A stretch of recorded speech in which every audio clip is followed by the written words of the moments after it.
Tell me what a woman can't do. We have one of the best legal regimes in the world, that if they have been battered by their husbands, the husbands were right.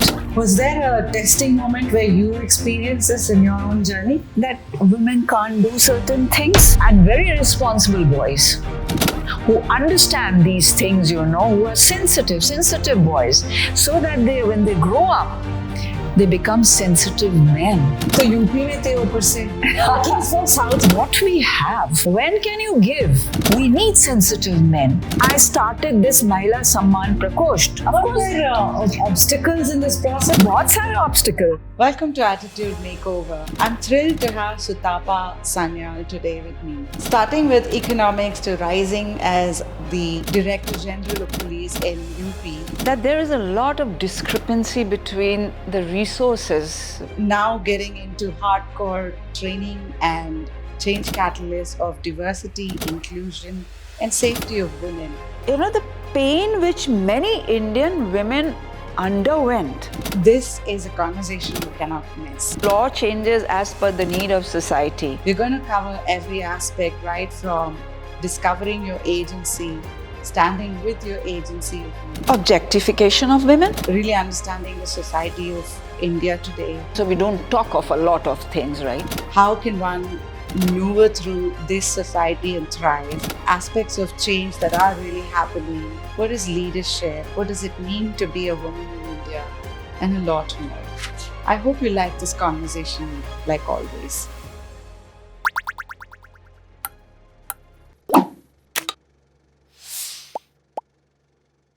Sutapa, welcome to Attitude Makeover. Thank you for having me, Saujanya. Sutapa, I normally start my question, my conversation with my guest. We're trying to get to know more about them.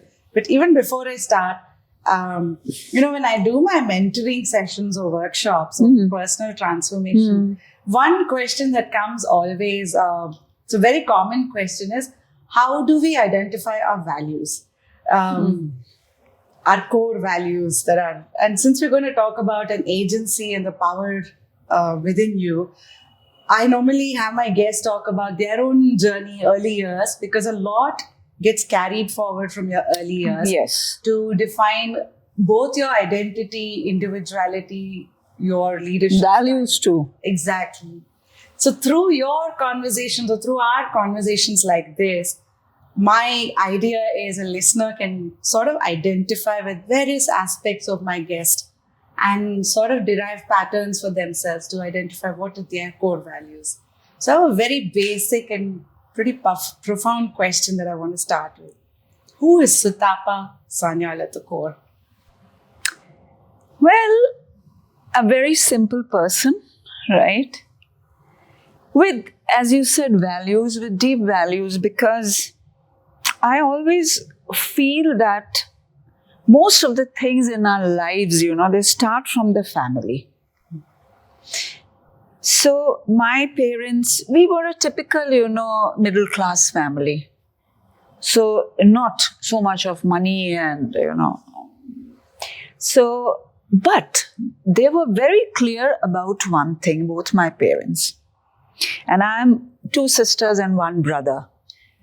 So they were very clear that whatever you people want to do as a profession, you choose that. But they were also very clear that whatever you wanted to do, do. But by a certain age, you should be financially independent, right? And of course, these were different times, right?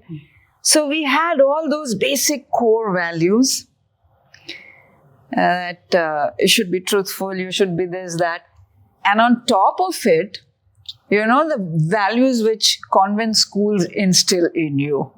Right from sitting like this and wearing a particular length of skirt and saying thank you to everybody, So, and the whole list of the moral values we were taught over there. So somewhere that thing, became a part of my consciousness. So as I grew, those things also grew within me. And, as a natural outcome, those things were applied to whatever I did. So the basic values were trying to keep life simple, I remember, in school, and I was pretty scared of maths, right? So, but I was good in algebra. So we had those quadratic equations, and we started with simple equations, and then quadratic and, simultaneous. So, when in school, when you're taught about all these moral values, they are such linear things which you're taught, right? Then when you go out into the world, you see, no, it's not like that. And, during my own lifetime, I have seen the world undergoing a sea change, even in values, right? So simple, right? And spiritual. I won't call myself religious, right? But I'm very spiritual. I have immense faith in the power of the universe. And I also feel that each one of us, we come with a blueprint. We are not here just for nothing, purposeless beings. We all have a purpose. And in each lifetime, I feel we have to discover that purpose, that blueprint. And we just need to unfold it. And there are forces there which will help you in unfolding. But then you need to connect with yourself. In today's world, that is the most difficult thing. You hardly get time to, connect with yourself. I want to follow through this, right? One part of it is knowing your core values. Then, as you go through your journey, whether it is professional or personal, there are things in your control. There are a lot of things not in your control. But it is these core values that keep coming back to the agency of you, to maneuver through this. You've moved from economics to the police force to, different avatars of, empowerment and safety for women. Is there a thread that sort of connects throughout? Were there experiences that really changed the game for you to say, maybe not at one point itself, but over a period, that sort of connected the dots for you to say, Sutapa, here, this is your North Star? Yeah, really, I haven't thought of this, but now that you're saying, you brought up this topic, I think there has to be some connection. And what I've seen is, having studied economics, I have understood that there is a lot of discrepancy between the resources which people have, right? And the worst thing is that we are generating wealth of all kinds, but we are not distributing that wealth properly. So whether it is wealth, actual wealth, whether it is the wealth which we call knowledge, right? Whether it is these values. And therefore, I think it is very important to communicate. It is very important to be grateful for what you have. It is very important to, do the gratitude exercise every day. Because, then you realize that you have a lot of things which you can share. Otherwise, most of the times we are complaining that we don't have this, oh my God, we don't have that, we don't have this. But when we start seeing what we have, then we also empower ourselves, because when can you give? Only when you have something.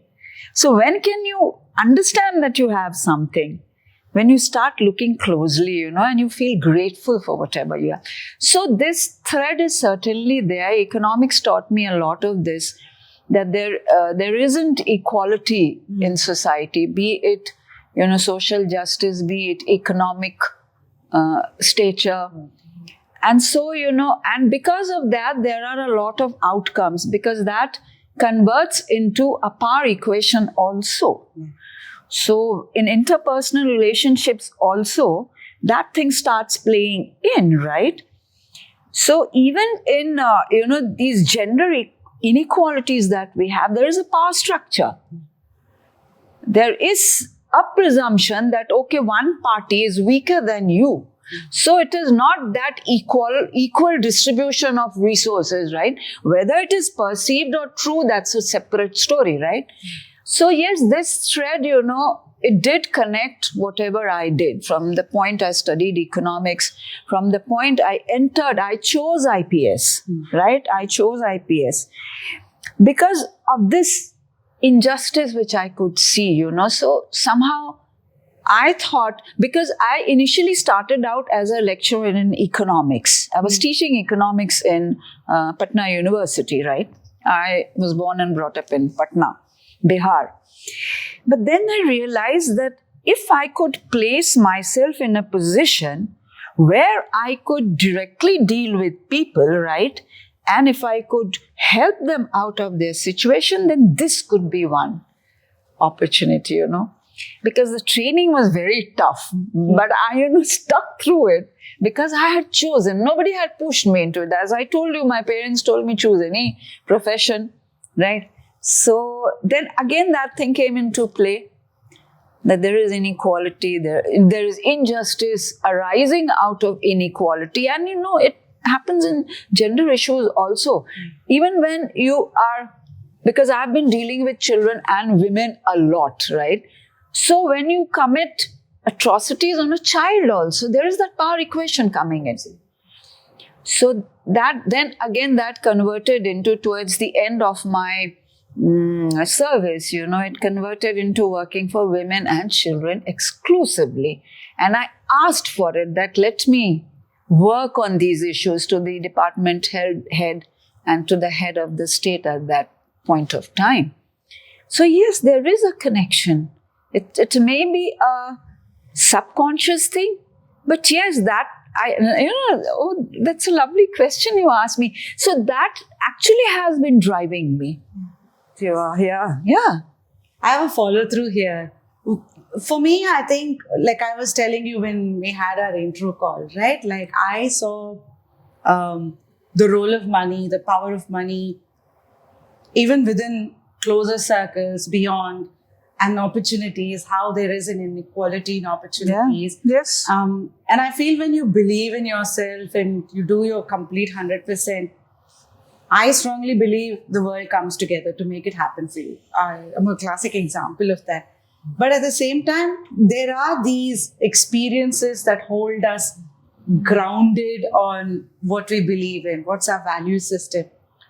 Were there specific, when you reflect back, were there specific things you saw that really stood out to say, Arey, I need to do something about this? Yeah, this working on women and children. That was actually a turning point for me, right? How old are you? How? How old were you? At that time? I had completed about 30 years of my service. Okay. So 30 plus, I think 26 or something. I entered the service a bit late than many other children do nowadays, right? Many young people do. Because at that time, we were not very clear. One day we would want to become an aviator, another day we would want to become a nun. I mean, it just went here and there. So I was teaching, I told you, I had completed my master's in economics, then I started teaching. So I entered the services a bit late, so I think I was nearly 56 or something, on the verge of retirement. And so imagine serving in the service for, working in the police for so many years, having seen so many different kinds of things happening around me. The pain which many Indian women underwent, I could only, understand that when I started this Mahila Samman Prakosht in UP Police, right? Because then when they came in front of me and told me, because, in my home there was nothing, I never knew gender discrimination. So when I started hearing these stories, I was completely shaken. So yes, that was a turning moment, right? Were there obstacles in this process? Oh yes. बहुत सारे obstacles. तो UP में थे ऊपर से. At least for South India, and part of my naivety here, because my understanding is UP is like, I had colleagues who used to say, train में कभी travel करना अपने UP में, you will know what it is like. I think times do change, times do change, because nowadays there are no geographical boundaries. Okay, some butterfly effect कहते हैं बहुत जल्दी होता है. So when in UP we were starting these programs on women, many other states picked it up. We have Bureau of Police Research and Development, BPRND. It's under the MHA. So BPRND saw these. Then it became 2 of them. They picked up for best practices across the country. So many states started. Of course, it was difficult because what I found is the position which women find in themselves. It is a sum total of the socio-cultural setup also of a place, of the geographical location, of so many other things, right? And that is why changes occur. Like, law changes as per the need of society. So when law changes, there's a little bit of more change in society. It happened with the POSH, right? It happened with POXO. Now you see so many people are arrested under the POXO. It's a very stringent act. Very, very stringent. So it's a mix. It's a spiraling effect. And that spiraling effect, people read about it. So people change, states change, geographical, identities change. And geography is a very important thing in gender. It's very strange, but I found out that everything leads to gender issues. Geography, right? So it is being said now that with climate change, women will be put into more difficulty. Why? See, if the water bodies shrink and recede, then in many of the sub-Saharan areas, women have to walk a long distance, not just for water, also for firewood. Largely, women are doing all these work, So when they go travel that distance, their vulnerabilities increase. Vulnerability of falling to crimes increase. So see, apparently it seems there's no connection between climate. What connection could be there? But see the connection. Gender we talk of. You educate a woman, you educate generations. Because gender discrimination is intergenerational. A small thing like a toilet, it can prevent crime.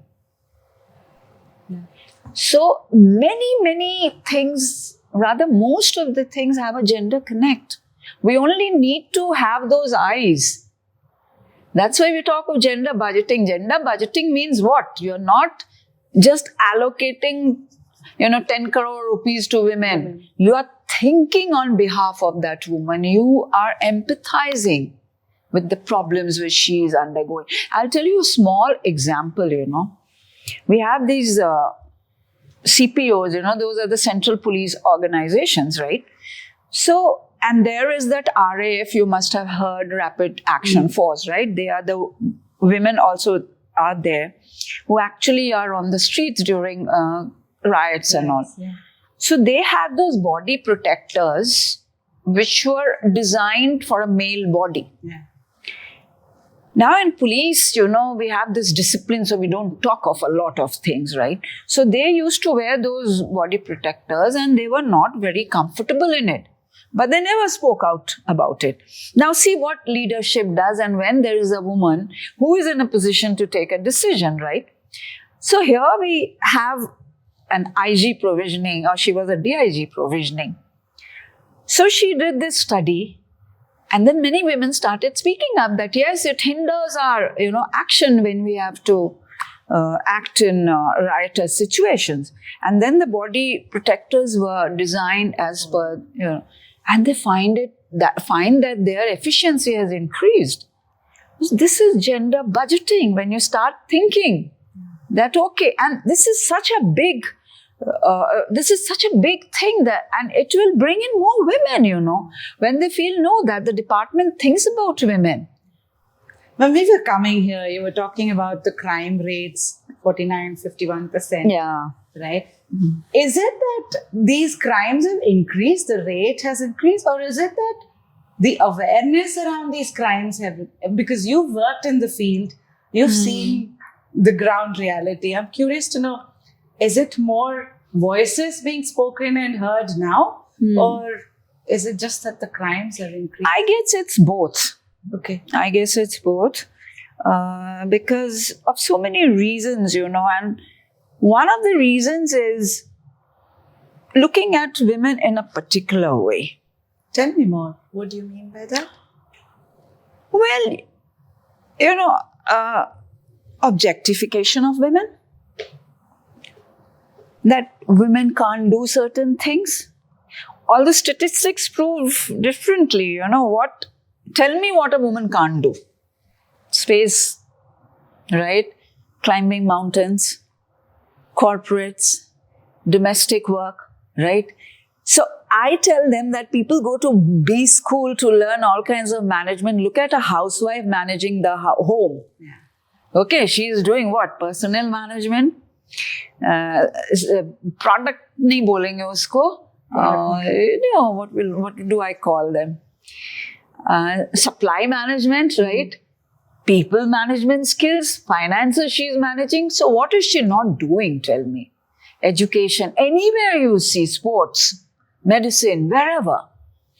So a certain perception that women are meant to do these things only, right? So those are the things which,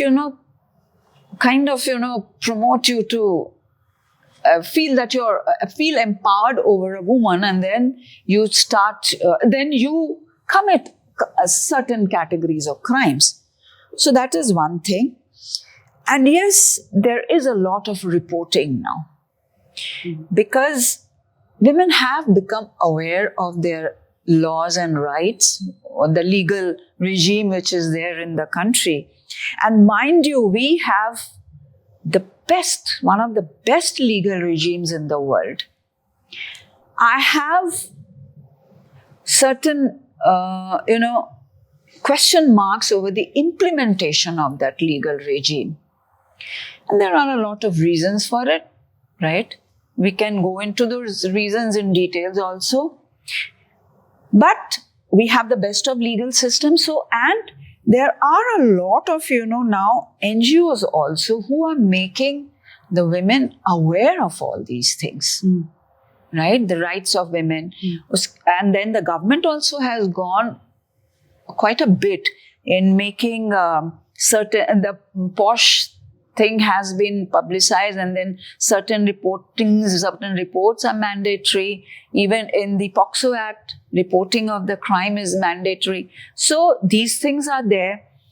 And so women are becoming aware of their rights.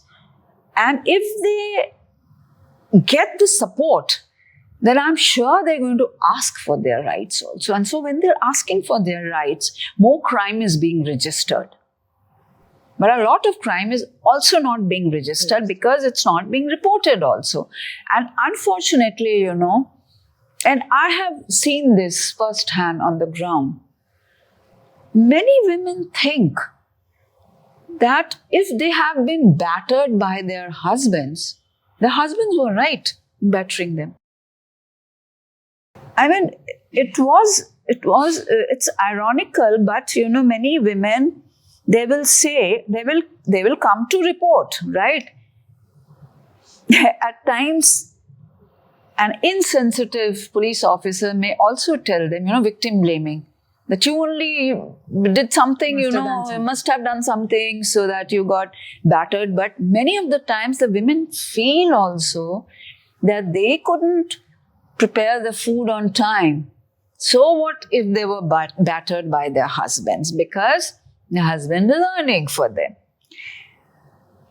So I have a question here, Sutapa. I think it all comes down to that agency of you, right? Yeah. It still comes down to who am I and how much will I allow something like this to happen to me. It goes back to probably early years again. It does. on how you've been brought up, what our conditioning. Yes, your conditioning, what education, what conversations have happened in your family. Were those conversations diminishing or demeaning of the girl child? Or the parents were giving the message that, look, for me, my son and daughter are equal. Right? So those conversations are very important. How much you have been empowered by those conversations, because the minute you step out of such a household where there is equality, right, in thought and action and behavior, you are going to face inequalities because everybody is not coming from that same milieu, right? So how much of that noise you internalize or you don't internalize? And once you internalize, they become your internal demons. And how much strength you have gathered over the years to fight those internal demons. Because one big problem with women, and there are a couple of very, very serious problems which women have, and you actually have to surmount those challenges, is something called, it's a syndrome when, when people tell you that you're good for nothing and you think, Accept yes, it. Right. So those things. And then what happens is we start working doubly hard to prove ourselves. Now, doing that, somewhere it dents into our self-care. We are always working for our, families, partners, others, so that you get lost. That is a very dangerous point. Right? That's called an imposter syndrome. Right? You feel as if you are an imposter. You start questioning, you start second guessing yourself. And that is because of the message which is coming to you. But if you have a very strong background and if you have your self-image intact, if you know your worth, if you value yourself, these things won't hurt you. Otherwise, they will eat you from inside. Because the world will challenge you the minute you step out of a protected household, from a protected atmosphere. And I feel, with nuclear families growing up, this becomes more of an issue. Because straight away you're pushed into a world where it's right on your face. Right? Right on your face, and you're told so many things. Because labeling is a very common thing with women. A man may be, very prim and proper and very, punctual and this and that. But if a woman is the same, she is called bossy. Now, what is this bossy business? If you are in a job which requires certain things to be done, you have to do it. So those are the labels we have to face. So we really, really have to be super strong. And that is why it is so important that parents should bring up very strong girls and very responsible boys who understand these things, who are sensitive boys, so that when they grow up, they become sensitive men. We need sensitive men because we need allies. And allies won't happen unless men are sensitive and men understand. More aware about what's. They are aware. They are woke. Those things are very important. So for someone who comes from a background which is not that empowering and you step outside, like in your force, when you were heading it, you might have had, women coming in who were not from that kind of a privileged space. What's that thing that they can do to rekindle and create that power within themselves? See, certain things they will imbibe from the very fact that they are in the company of other empowered women, like coming into the police force, and so we should have more women in the force, right? And I'll tell you my story because most of the times I was the only woman police officer in the room. It was not a very comfortable feeling. So going back to your question, so some of that empowerment will come from the environment. Some of it will come from mentoring. Therefore, mentoring is very important. And some of it will come from self-empowerment. You have to tell yourself, you have to understand the power of one. You have to understand that maybe you cannot change the whole world, but you can certainly change your environment. Little bit. A little shift of the needle. So once she starts understanding these things, and there is an upward spiral, I think empowerment will come in. Was there a testing moment where you experienced this in your own journey? Oh yeah, I had a lot of experiences. But because I landed up at National Police Academy being the only woman in my batch with other 73 male colleagues, right? 72, 73 or 74. I don't remember the exact number, but it was in the 70s. So discomfort was there because it's the same training, whether the training is absolutely gender neutral, right? But then I was coming from a very protected, middle class, convent educated background, right? From the state of Bihar, right? In a Bengali family, conservative Bengali family. So all these factors are against me. But remember, I'd chosen my profession, so there was no going back now.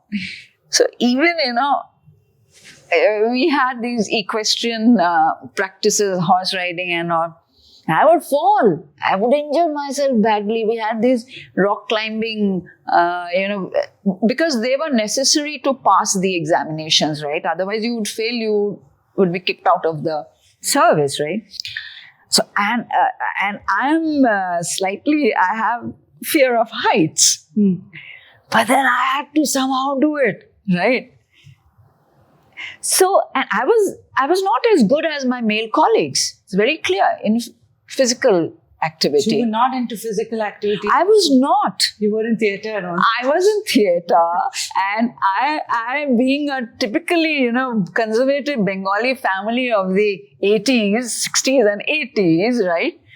I was into music, I was into painting, right? I was into all the things which were not police-like. So here I landed up. That's why I believe, I'm carrying some kind of a consciousness from my past life, right? Otherwise, why would I? And nobody in my family. From the police. No. कहीं भी जाके कितना भी तो दूर. क्या आपने book पढ़ा? No, nothing. Movie देखा? I really don't know. So you just decided one day I want to be a police person. Yeah. I want to be in a space where I can help others. Wow. This was my driving thing. So पहले तो I started with lecturership, just after my master's, I became a lecturer in economics, right? But then somehow that was not, gelling with me. So I took the UPSC exams. UPSC exams were very, very common in Bihar in those days. And then I got IPS. So I thought, okay, I'll go into IPS. Hasn't changed. Because that's a, good place to do whatever I wanted to do. So that was there. So I joined and you were the only lady. And then I landed up seeing myself as the only. And so it became very difficult. It was difficult. Because physically I was not at par with them. So I started, looking at things in which I was better. So I was kind of better at law. I was better at forensic science than many of my colleagues. I was better in yoga. Yoga, I was better in that. I was very good in horse riding, although I used to fall and all those stuff. I was good in unarmed combat. But there were many things I was not as good as them. So, that made me realize that even if you're not good in everything, there will be something which everybody is good at. In your own way. Because, again, maybe it's some consciousness you're carrying, right? Maybe there is some attunement, maybe there is some wavelength matching or something or the other. So we also have to look at our strengths. Otherwise, it will be very difficult to survive in today's world, right? So I started looking at my strengths, right? And I started building upon them. And in the process, I also became better in the things which I was not. And till today, I have not forgotten. We had our, outdoor teachers. We used to call them ustads. So when ustad used to take us for rock climbing, and I was very scared of heights, right? So he would tell me, Sanyal ji, and he would tell others also. Patthar mein chote nooks, in Hindi, you have nooks and crevices. Unme nakhun gad ke chadiye. So, now today when I think about it, it was a physical thing that he was telling me that, and there are actually crevices in the rocks, tiny ones. But even in life, when you feel that everything is falling apart, there will be nooks and crevices. You have to claw into them. Many a times you need that to survive. Things can be so bad in your life. But that's life. So, if you only look around with an open mind and if you see things rather than look, you will see that nature and universe is actually teaching you so many things every moment. It's a different thing that we don't, we try to just brush it aside. But we can gain a lot from our experiences, because those are learnings which the universe wants us to learn in this lifetime. And the sooner we learn, the quicker we move on. Otherwise, they'll keep coming to us again and again. So these are the things, when I look back at life, I feel that, okay, it has not been a waste. Maybe, in my cycle of birth and rebirth, I have advanced. When I have learned these things, I have advanced a little bit more, right? So again, going back to your question. So after I find myself as the only one out there, I come to the state and I find that there are just 2-3 other IPS women officers, and then the whole state at that time. And then gradually they also moved on, one of them went to my senior women IPS officers. I actually used to look up to them because, you're entering a state. And so I feel very sad when one of them went off and joined we have this thing called the deputation, central deputation, when you go to the central agencies, right? Like I went to GAIL India Limited as an advisor on security. So one of them moved on there. We lost one of them. Then when UP got bifurcated into Uttarakhand and Uttar Pradesh, then the other one also went off to... so then again I became the only one left. So, I noticed a couple of things and this is a part of unconscious bias which all of us carry. Not that I don't carry, right? And I'll tell you about my unconscious bias. So, I noticed that whenever there was this issue of posting a female IPS officer to a district, it was a big problem for my seniors, right? So I was the only one of that category who could be posted. So at the SP level, DIG level, IG level. So it happened that, will she be able to look after the law and order? How will she lead a force which is completely male dominated, this, that. So most of the postings got cancelled. But then I was given a couple of very senior and very tough postings. And I did a good job out of whatever was given to me, right? Because, I felt that no matter which sub-department of the police you were posted in, there was so much to do, right? So I started doing whatever was required. And, I'll tell you a very, and I had a couple of funny, silly experiences also, and couple of very heartwarming experiences Tell me also. more.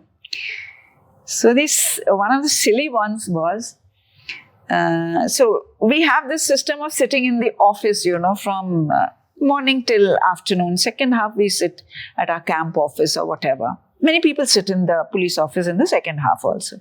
So it was one of those morning things. I was sitting in the office. 2 incidents I'll tell you. And one was SP Sultanpur. Sultanpur is one district of UP. So, a couple of people came and we had this system, they would come and tell you about that, look, I'm undergoing this problem. It was a verbal complaint, and then they would write the complaint and all. So they came and sat. So I said, हाँ बोलिए, बताइए, what can I do for you? They said, कुछ नहीं madam, we have just come to see कि एक महिला IPS officer कैसा होता है. So it was, and uniform में कैसा दिखता है. So I found that look where we are, right? And then this was one of the funny things, right? And then there were 2 very heartwarming incidents, and it happened when I was SSP Kanpur. Kanpur is a big district of UP and very volatile, in terms of communalism and all that. So in the evening, I was sitting in my camp office and going to the mail, right? We call it dak in UP, dak aane ka, right? So one elderly gentleman, I think he was if I remember correctly, he was a retired officer, right? So he had his son, and he was staying alone in Kanpur. So he had a big house which somebody was trying to grab. So he came and told me that, look, my sons are abroad and I'm all alone here.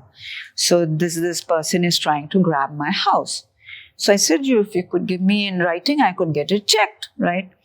So he gave it in writing and I gave it to my, we call a reader, we call this person a reader. He's supposed to collect all and send it to the concerned police stations for a kind of preliminary inquiry and then whatever needs to be done. So, and then I forgot about it because you have so many people coming and you have to talk to. Then after, a couple of weeks, he came again in the evening. And he sat down and, I was just reading. So I said, haan bataiye, even without looking. And then I heard no answer from him. Then I looked up and then I vaguely remembered. And I said, you had come sometime before also. Then he said, yes, today I've come to thank you. Mera kaam ho gaya. And I said, then it's so nice that you come and told me this. Then he says, no. When I sit in front of you, I think I wish I had a daughter like you. I mean, it was heartwarming. It was embarrassing.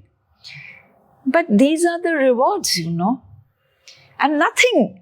What was I investing in? Government was paying me to do all this. I was just doing my work. And similarly, one day when I was sitting in the office, there was a huge ruckus outside. So I called the guy, the constable who was guarding the door. I said, what's happening? So they said that a group of transgenders have come and they wish to talk to you. I said, aane do. Okay, no madam. I said, nahi bhai, aane do. If I'm sitting here and I'm supposed to listen to people, then at least let me hear what I may not be able to do, what they are asking me to do, but they need to be heard. So they came in their traditional style and then they sat in front of me. They also had a problem of somebody trying to grab the place where they were staying. Again, I said the same thing, right, to this thing and that thing. So they, and then again there was an inquiry. Again they came after a week or 10 days or 15 days. Then again that ruckus went on. Then again I asked. So it said that a group of transgenders have come and then they came. I said, what else do you say? They've come to see you, let them come in. So they came and said, I thought again they have some problem. But they come and tell me that we have come to bless you. Our work was done. So you see, you have to meet people. If you don't, Make it accessible. you have to be accessible, because they are coming to you because they have now no other place to go. Yeah. Right? Yeah. They are coming to you as their last resort. So whatever little bit you can do. Many things you won't be able to do. And this was another experience which I had. Some people came to me, and he was an important leader of that place. So he used to bring in 3-4 people. Many times I said, nahi ho sakta. Theek hai na? And I was, now I realize I was kind of a little bit rude, So I said, आपको नहीं लगता कि हम आपका काम कर सकते हैं? Have me transferred. देख लो मेरा सामान packed है. हमने अभी सामान भी नहीं खोला. I can go back any day. I don't have any stakes in this place, right? Then one day he came alone and he tells me, देखिए madam, we also understand you can't do most of the things that we say. But when we come with our people, आप ऐसे तो मत बोला करो कि हम नहीं करेंगे आपका काम. Then I realized कि okay. Then I said, okay, ठीक है. But आपका काम होने लायक नहीं होगा तो होगा नहीं. हम कुछ नहीं बोलेंगे, ठीक है, चलिए. I'll just hear you out. So, there are so many things you learn. So many things you have not been taught. So unless you sit on a chair, teaches you a lot of things. So it's very important to do, the practical side of policing is very different. Yeah.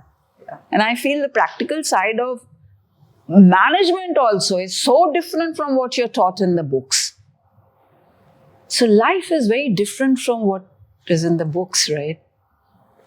What are some things that sort of connects, like whether you come from a rich, or you must have seen from various strata as well, whether you come from a rich one or a really poor one, what are some common things that you've seen that women normally experience? Can you give me some? Being labeled. Labeling is one thing. Like what kind of labeling? Labels, whether rich or middle class or upper class, if again you have that patriarchal thing dominating in your family, if you talk, there are families who don't allow their women to talk. बहुत बोलती है, right? ठीक है, पता नहीं अपने को क्या समझती है. So those things are constant messages, which women get. So I really don't think money in this question is a deciding factor about how you treat the women in your family. It doesn't matter whether you're rich or poor. It's just the woman thing. It is in the head, and it is, if it's a power game, then you will be treated in a different manner. And if you don't put your foot down, if you don't question the status quo, these things will keep on increasing. If you question the status quo, it won't be easy for you. But if you don't, I think it will be worse day by day. So it depends on whether the woman is standing up to whatever is happening to her, or she just takes things lying down. That will make a difference. You have to speak up. And you have to speak up not just for yourself, you have to speak up for other women around you also. You have to support other women. So, you see, if we support each other, it's a different ball game altogether. That's why women have to stand up for women. And then I spoke of allyship also, right? It's very important that men also see these things. And they, stand up to whatever is right. I'm not saying stand up to a wrong thing which a woman is saying. No, nobody should stand up for wrong things. But if she's trying to find or fight for justice, it is equally important that men also support her, right? So ultimately it comes down to sensitive upbringing or insensitive upbringing. And transformation won't come in a day. It's not an event. It's a process. And then all stakeholders, we think in binaries. So either the woman has to do everything herself, or the government has to do everything. No, there are so many stakeholders. The family matters, the school matters, your teachers matter, the religious leaders matter, right? NGOs matter, civil society matters.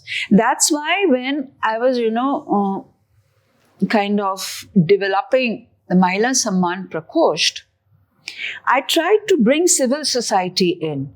A, because we didn't have budget to do whatever we wanted to do. And B, we didn't have manpower or woman power, whatever you want to say. So I needed people. Now, where do I get those people from? So I reached out to the NGOs. So you have to involve civil society. And there are a lot of people who actually in civil society who want to do good, but they can't find a platform, a stable and strong platform. So being in the law enforcement, you can provide that platform, right? So joining hands with stakeholder synergy is very important. So you're also talking about when you're thinking of this kind of a change, everything is not on one person. Yeah. There is a support system that actually has a rippling effect, and they all have to come together. Yes. To actually, that's what is the universe coming together. Yes, to make it happen. It's very important because, now that we've gone into universe, let's get into a little bit of physics also, although I'm from the arts background. There's that thing called escape velocity in physics, right? Yeah. So even in social change, there is a point which acts as the escape velocity. From there, that tipping point comes. But then you have to work together. That stakeholder synergy has to be there to come to that tipping point. Then things will change. Crossing the chasm. Yeah. So that is important. So if you think, okay, I'm the only person in the universe and the entire burden is on my shoulders. No, it is not actually. And when that stakeholder synergy comes, then things change very rapidly. So it's very important. And that's why, I was trying to promote community policing. I was trying to bring in the civil society, right? So, because they have certain core competencies which law enforcement agencies don't have, and vice versa, right? So, what if we could bring all this back? I also say that the wisdom of years and the energy of youth, if these two could come together, think of the magic which we could create. But as long as it doesn't happen, we keep struggling. And to struggle alone is the worst thing. So, what are things that women go through in India? Name calling, categorization. Okay, so I just spoke of labeling and they undergo a lot of issues, See, we look at violence and at times we think that violence is just physical violence, right? But even legal definition of violence, it can be emotional violence, psychological, mental. It can be financial, economic violence. You're not allowing the woman to go out of the house and work, right? Physical, we understand all of us. Mental is you are mentally torturing her by your words, the way by your silence. You can even, so those things are there.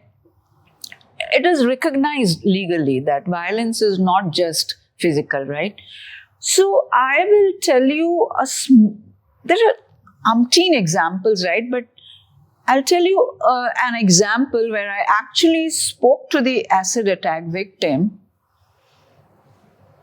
And, her story, she was actually, her husband was suffering from tuberculosis. So he couldn't work. He didn't go to work anywhere.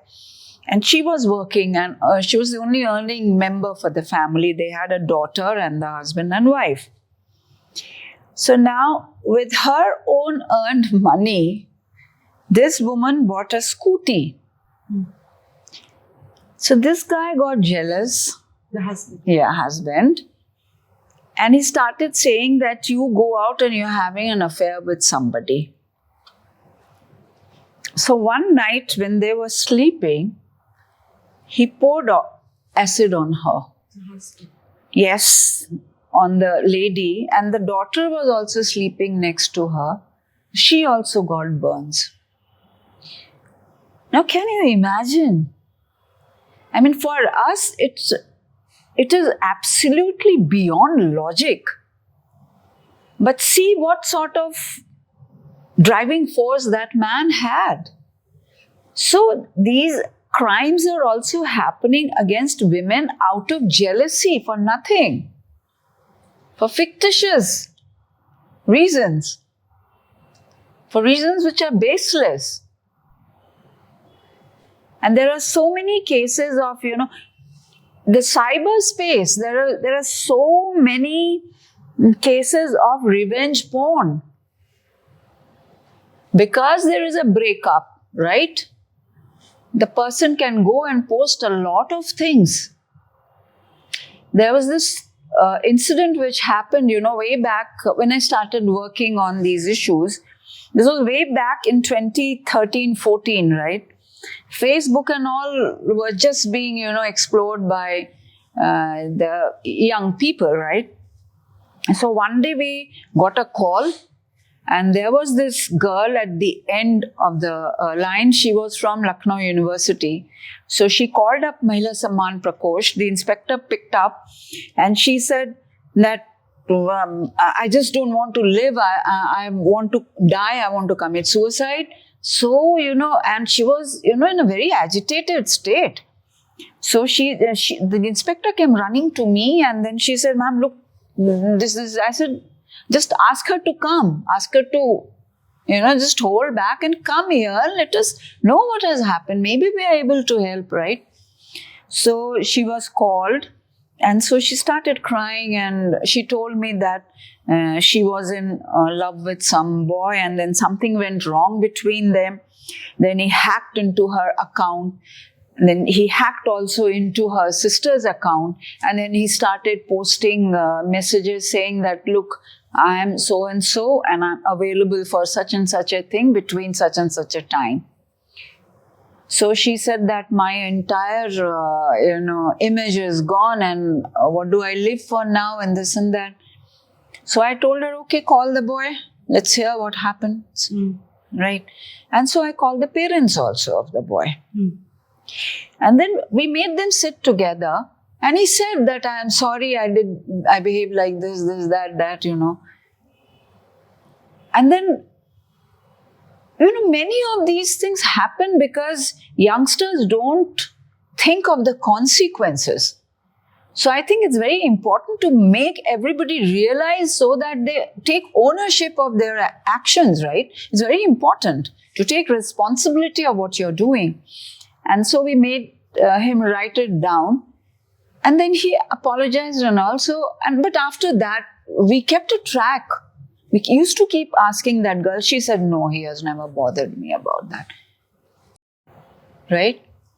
I'll tell you of another incident. This is now, I'm sure you must have read about this report, 2007. It was a very significant report.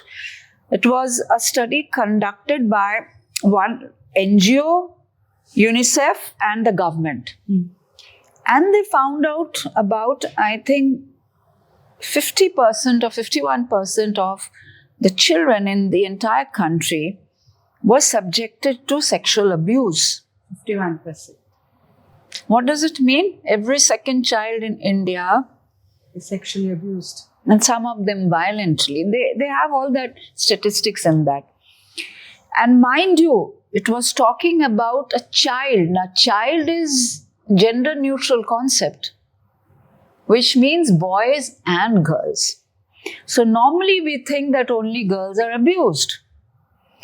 But boys are also equally abused. But, the society has different value standards for boys and girls, and that happens when they grow up into men and women. So men are not supposed to talk about all these things. Boys don't cry, So when boys don't cry, why should men cry? So what are you making the boys? You are taking the emotion out of them.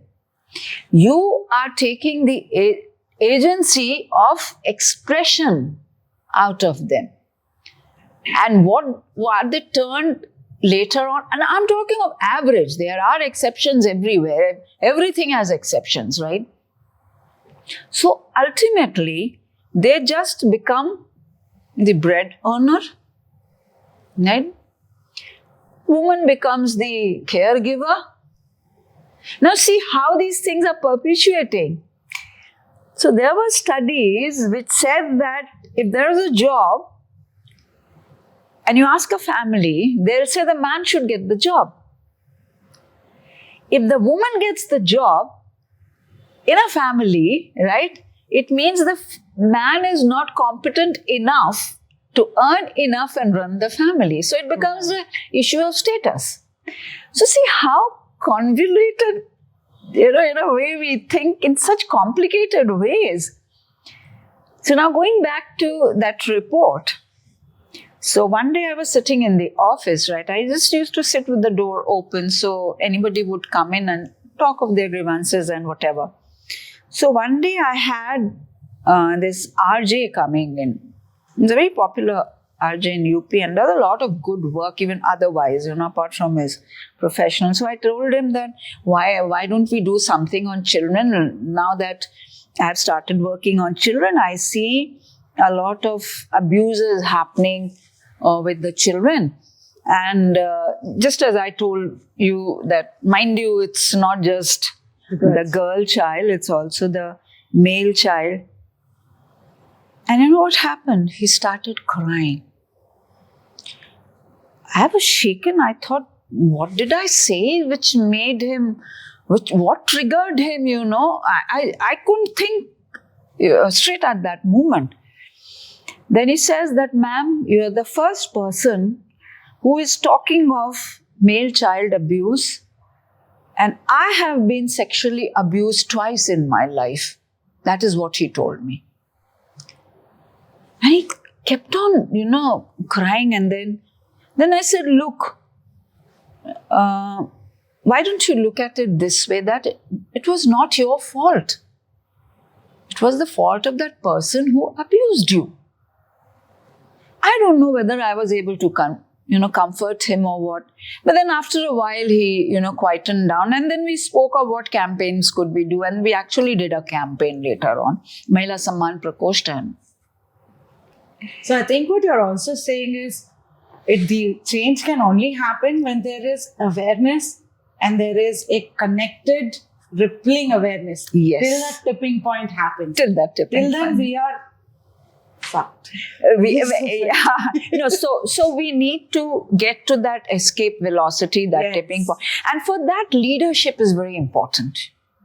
It's very important. And it's very important that organizations like NGOs talk about all these things, raising awareness, and for the law enforcement agencies to deliver that justice which is required. First, prevent, anything untoward happening, and should such a untoward thing happen, there should be channels which the women and children should know of approaching the LEAs.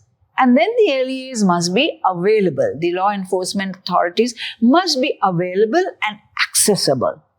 The problem is the trust deficit between citizens and police. That needs to be reduced. How is technology not penetrated into this to really simplify this? It has. They are leveraging technology. Not that in police there is absolute ignorance. No, a lot of technology. Like, can I call up some number and say, hey, I'm going through this? Yes, you can. There are helplines, right? There are toll-free helplines, 181, 100, right? So these are helplines you can call up and tell. And they are doing geofencing. There are GPS guided apps, where you can store numbers of your own personal contacts. You can call them. There are emergency buttons. There was a point of time when there were emergency buttons in the autos and all also you could, because of the geo-fenced areas, and it would go up into the control room and immediately it would start beeping that there is some problem in this area, and the nearest, the patrol car station was supposed to rush to that point. So those things were there and they still are. There are so many. I think Karnataka has an app, Pink Hoysala something, right? Then there's a Himmat app. So many things. And I'll again talk of Mahila Samman Prakosht, and this is way back in 14-15, right? So we designed an application, and it was the first application in the police where women could log in from anywhere in UP where there was an internet connection and upload their complaints. I'm not talking of FIR. I'm talking of their complaints. Because many people, when I was starting this organization, I used to talk to people of, across the society. So they would come and tell me that we can't approach the police. A woman can't approach the police. She cannot go past the sentry because of all the, baggages which she is carrying because of certain societal issues and because of certain, as I told you, cognitive behavioral issues, right, from the other side also. So I thought, what could be done? And so we have a technical department also in police. So they got hold of a vendor and all three of us sat together and we designed this application. So it was called Vikalp. I named it Vikalp. Now why Vikalp? Vikalp is what? It's an alternative. So alternative to what? To going to the police station. And it was built in such a way and developed in such a way and monitored in such a way that once a complaint was uploaded, it wouldn't get lost. Because some women came and told me that when we go to the police station, it's so difficult to go. And when we get to write down a complaint, we come to hear that there is no paper today and there is no pen today. And also, this is a digital footprint now. It just won't disappear, right? So they put in all those things. And there were systems which we were monitoring all these things. So once this thing came into the system, then the SP of that concerned district was supposed to address. So how to address? This was an application where the police would go to the doorstep of the complainant and ask what happened. Yeah. And they had to upload an ATR. ATR in police is called an action taken report. Within 24 hours. Very sad. What is safe space? How do you create safe space for yourself? It's not in your control. And yet you are here working. How can a woman ensure her basic things are safe? Is it just like what is talked about of, you need to be aware of this, you need to be careful of this, don't do that, don't do this? Or what should be done for a mass of women to come? See, that's a very deep question, a very important question. I mean, how do you ensure that the workspace is safe for women who want to work? Issue of choice. If there's no choice, then nothing else follows from there, right? But I feel that putting all the burden on the woman is not fair. We should change that narrative. Right? Yes. So that narrative means you are responsible for your own security. What should you do? What should you know? What awareness should you have? The system should also provide this, and then leadership comes in. Here the governance comes in. Whether it's corporate governance or in the public sector, it's the same, right? So leaders have to think about these things, and leaders will not think about these things if they are, saddled in their own or, bogged down by their own unconscious biases. But if you're actually talking of women and you are wanting women to come into the public space, you have to provide safe public spaces. Otherwise, who leaves a home to get into trouble? Nobody does. Why should the woman then leave the home? Not that homes are absolutely safe. You have domestic violence also. We just spoke about it, right? Homes are the worst, you're saying? I won't say worst, but they are not also absolutely safe spaces. Like many of the domestic means what? It means home related, right? Many of these POCSO cases are happening at homes and being done by people whom the child trusts. Maybe relatives, maybe very close relatives. So that is one thing. But if you are expecting, and it has been proved in so many studies that when women step into the workforce, the GDP goes up. All these studies, equity. They're talking of profit also. They've seen it in companies and corporations and all. So that part is set in stone. It will. But then how do you kind of, cajole, how do you kind of nudge women to come into this workspace? You have to provide these safe spaces. And here leadership matters. Leaders have to understand that. And especially now that women are coming from tier 2 and tier 3 cities. They are not so aware of, the pitfalls and the traps. So they have to be made aware. And then leadership, they have to go a little bit out of the way to provide safe spaces within the workspace. Small things like providing transportation when a woman has to stay back late in the office. Small things like making the POSH Act work where it is needed to work and not shying away, even if the perpetrator is head of the organization. And believe me, the Act has inbuilt safety because many men, I also take these, trainings on. So many men told me it's completely against men. I said, no, read it carefully. If the woman is making false allegations, she can be subjected to the same punishment which the perpetrator can be subjected. So it's not one way ticket, right? So these laws are there. We have to make them work. So providing safety. And then the biggest thing is, a culture of growing a culture of equity and equality, a culture of inclusivity. You have to make that a part of the DNA of the organization.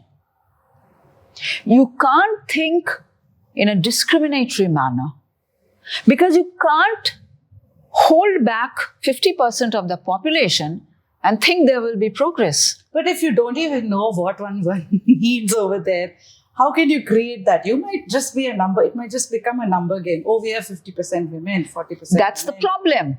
So women also have to speak up if they are having problems, but leadership has to give that safe space to speak up. The woman shouldn't be able to think that, okay, if I speak up, my promotion will be held back. I'll be pointed out, oh, look, she spoke up. So, and this won't come in a day. It won't come. It takes effort. Unconscious bias. I've traveled, years back. I was traveling in one of the Indigo flights. So at that time, this girl power thing was, pretty new. So I was going through their magazine, that in-flight magazine. And then I suddenly heard that today your captain and the second in command, and both were names of women. Years back, right? For a moment, I thought, oh my God, what will happen if something, some emergency comes up? And then immediately, it was a kind of mental slap which I gave myself that, look, you are working on these issues and this is how you're thinking. Now, I come from a very empowered family, right? Empowering background. But see where these unconscious biases come in. So, you have to be introspective also. Like I said, you have to ask yourself, where am I going wrong? As a leader, you have to. You have to have resilience. You have to have openness. You have to learn to fail. And this is for every woman, for every person here, whoever is listening. You must know how to fall. You must know how to get up. And as a woman, you have to dust dust your back or clothes, put on your crown, and then move ahead. A guy who is 21, probably stepping out, irrespective of what background he's grown in, what's an advice to be an ally in this process of change? What are things one needs to think of? Number one, we need to understand that equality benefits everybody. It's not just the woman who is benefited by. And this is something which has, grown where woman is seen as a receiver of all the things. Recipient, a beneficiary. Man, she can also contribute. Why don't you see her as an investment? But don't put roadblocks. So for that guy who's coming out as an ally, first of all, he needs to understand this. Right? That we are equal partners in progress. We are equal partners in developing this organization. And then not to discriminate. Call out people who discriminate. So these are the things. These are the feelings. These are the, feelings with which he should step into the world. And then there is magic, I tell you. There's so much of peace in your work. There's so much of happiness. And happiness leads to productivity. We all talk of EQ now. Now, this is a big part of EQ. What does attitude makeover mean to you? Transformation. Learning. Changing. Again, repurposing yourself. Finding your purpose if you haven't found it so far. That blueprint which I spoke of. So connecting with yourself, apart from connecting with the world. You can't sit in a corner and, But all of us need to devote specific time to connect with ourselves. Because that is what is going to last you all throughout your life. Sutapa, thank you so much. Thank you so much, Saujanya, for having me. Conversation. Thank you.